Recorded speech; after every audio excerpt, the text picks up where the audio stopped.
ஆன்டிநாட்டல் classes, அதாவது pregnancy classes 24 வீக்ஸ்க்கு அப்புறம் நீங்கள் வந்து இது உங்கள் டாக்டர் சஜஸ்ட் பண்ணல அப்படின்னா யார்கிட்டயாவது கேட்டு எங்கே யார் வந்து கரெக்டாக இந்த கிளாஸ் கொடுப்பாங்க அப்படின்னு பார்த்து கொஞ்சம் அட்டன் பண்ணுங்கள். அதாவது 3 கிளாஸ் வரைக்கும் நீங்கள் அட்டன் பண்ணுற மாதிரி இருக்கும், தனியாக பே பண்ணி அட்டன் பண்ணுற மாதிரி தான் இருக்கும்.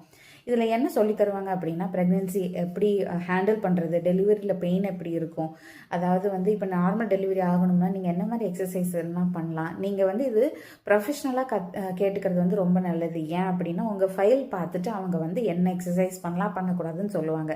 ஏன்னா குழந்தையோட தலை கீழே இருக்கா மேலே இருக்கா அப்படிங்கிறத பொறுத்து நம்ம எந்த வீக் ப்ரெக்னென்ட்டில் இருக்கோமோ அந்த எக்ஸசைஸ் எல்லாம் பண்ணலாம் பண்ணக்கூடாது அப்படின்லாம் இருக்குது. அதனால சும்மா வந்து ஆன்லைனில் பார்த்து எக்ஸசைஸ் பண்ணுறதுக்கு ட்ரை பண்ணாதீங்க.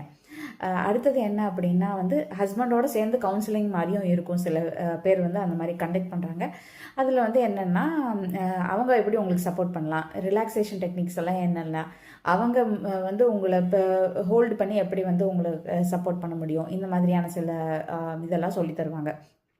ஸோ கடைசி வரைக்கும் எக்ஸசைஸ்லேருந்து எல்லாமே. அடுத்தது வந்து சில பேரோட செஷன்ஸ் எப்படி இருக்குன்னா, குழந்தை பிறந்ததுக்கு அப்புறமும் கூட லாக்டேஷன், அதாவது வந்துட்டு பிரெஸ்ட் ஃபீடிங் பற்றி, குழந்தைக்கு ஃபீட் பண்ணுறது எப்படிங்கிறத பற்றி இது எல்லாமும் கூட வந்து கிளாஸஸில் சொல்லி தருவாங்க. அப்போ ஆன்டிநாட்டல் கிளாஸஸ் அப்படிங்கிறது என்ன அப்படிங்கிறத வந்து பார்த்து தெரிஞ்சுக்கோங்க.